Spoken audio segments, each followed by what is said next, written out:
come in. I already regret opening the door, if I'm being honest. If it's men's hats you're looking for, Harry the Hat is where it's at. What can I do for you? I'm Harry. Oh, hi. I want to buy a hat for my boyfriend. Aha! You came to the right place. What size? About 7.5, I think. Got just the thing. And how big is his head, if I'm not being too personal?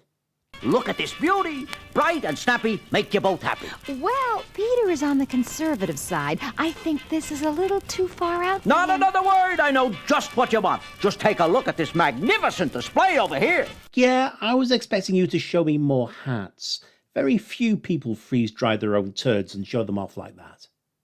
We interrupt this program to bring you a special bulletin. In a bold daylight hold-up, the Second National Bank was robbed by a thief. Robbed by a thief? No wonder they didn't see it coming. With a flair for the fantastic.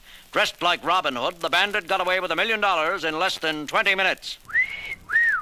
$1 million for 20 minutes work? In my store, it would take me 20 years to make half that. In a flamboyant farewell gesture, he tossed a feather from his hat to a girl teller as he left. Just say teller. Sounds romantic. I don't know. Stuff like that could give hats a bad name.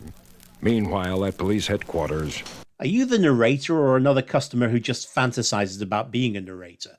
Because if it's the latter, I totally get that.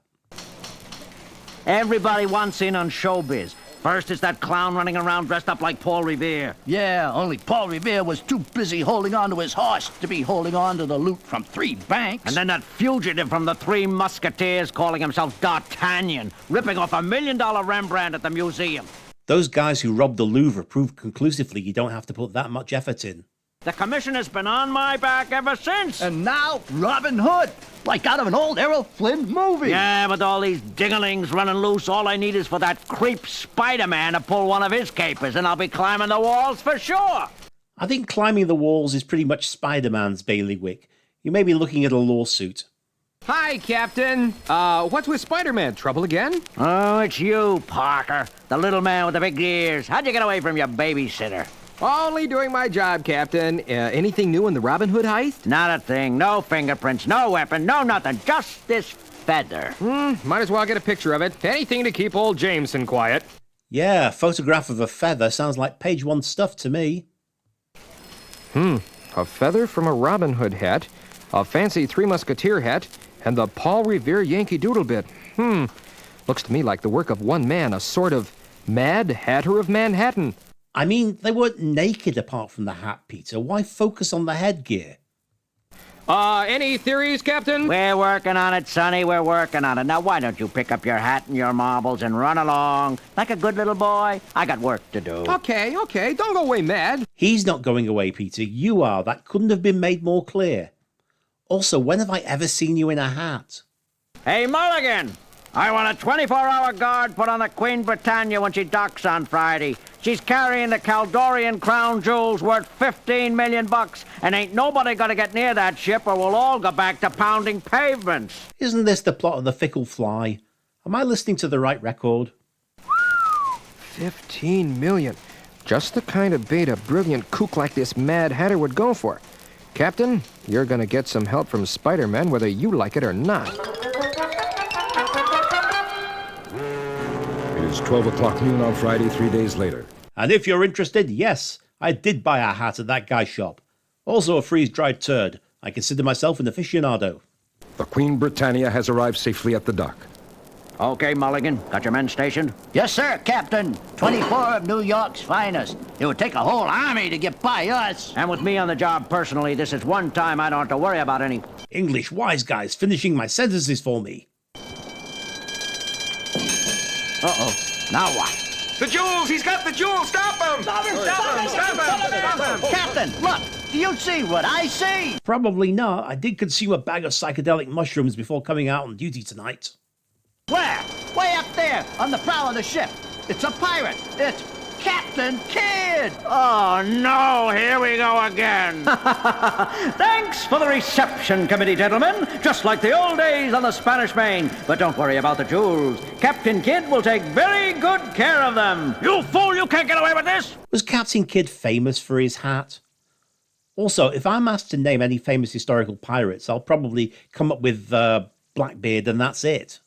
On the contrary, my dear Captain, I am getting away.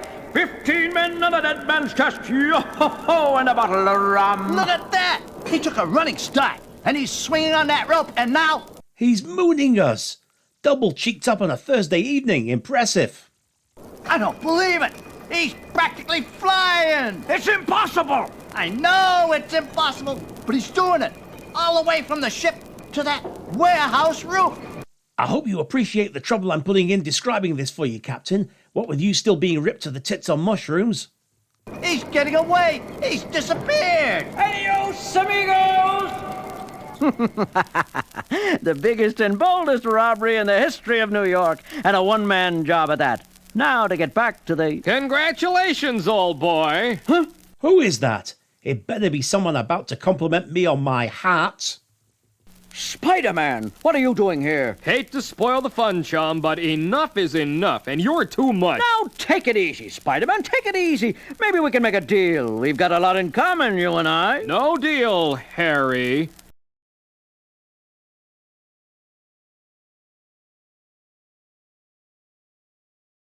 Is this the Spider-Man Harry Nile crossover that Imagination Theatre told me I couldn't write? So, you know who I am. Tell me, how did you figure it out? A feather in the hat my young friend Peter Parker was wearing gave me the first tip-off. I'm gonna stop you right there, Spidey. I just need a moment to try and picture Peter wearing a hat with a feather in it. I can't ever see Steve Ditko drawing something like that. John Romita, possibly. And I've been close on your heels ever since. So, no deal? No deal. Then how about some cold steel? A sword, huh?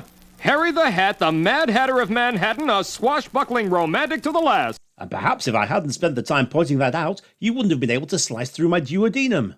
Hate to do this to you, Spider-Man, but I gave you a chance. And as Captain Kidd might have said, get to the point. Aren't you the cut-up, Harry? Be careful, though. You might cut yourself with that toy. Whew.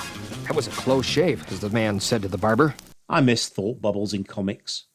I don't know when we decided we were too sophisticated for them, and that was definitely a thought bubble line. Good moving, Spider-Man. Oh, what a team we could make, you and I. Still no deal, Harry. Ah, B, what a pity. Then try this. My arm. Numb. You've got some kind of ray gun built into that sword. Now you say it out loud, I'm almost embarrassed I didn't see it coming.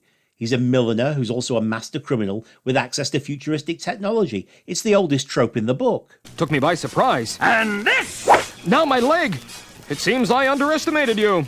Captain Kidd doesn't kid around. And now, Spider-Man, because you know too much, regretfully I've got to finish you off. Oops! You took the sword right out of my hand. Yep. Spider-Man doesn't fool around either. I really think the narrator is lying down on the job here. We just needed a comment about web shooters to clarify what's happening, that's all. And now for the webhead's famous triple twist over the head, down the hatch, rapper-upper. Oh, look what you did to my beautiful Captain Kidd pirate hat. How about that? How about it? I don't know, Spidey. I have no idea what's going on. Here he is, tied up in knots like a pretzel, ready to be handed over to the gendarmes, and all he worries about is his hat. Do me one last favor, Spider-Man. Sure. What is it? Could you maybe get Power Records to do an audio version of Mark of the Man-Wolf? Because I could see that being a really good one. Something that will make any self-respecting riffer think twice before mocking it. Take this helmet off my head. Helmet? Oh, yeah. It fits so close to your head I didn't even notice it. Just thought you were kind of bald. I don't like it when the record mocks me back. I didn't mean for my hair to fall out. It's a side effect of long COVID. Probably. There you are. Whew, thanks. What does it do? By way of an electromagnetic impulse accelerator connected to the brain, it gave me the power to think clearer, run faster, jump higher, and hit harder than anyone alive. Well, I mean, you sell hats for a living. That's the next natural step, sure. Till I met you. Now all it gives me is a headache. Well, cheer up, old friend. You were good for a bunch of laughs, and you never really did hurt anyone. So, after a year or two in the Hoosgow, you can go back to being just plain Harry the Hat. And you can maybe spend the time studying the etymology of the word Hoosgow and come up with an explanation for how come nobody ever says it anymore, just like nobody ever wears a hat these days. Well, that's the end of Spider-Man versus the Mad Hatter of Manhattan. If you're watching on YouTube, please remember to like and subscribe, And if you'd like access to over 180 riffs, including Star Trek, Doctor Who, Strange Paradise, and Jason of Star Command, join me on Patreon.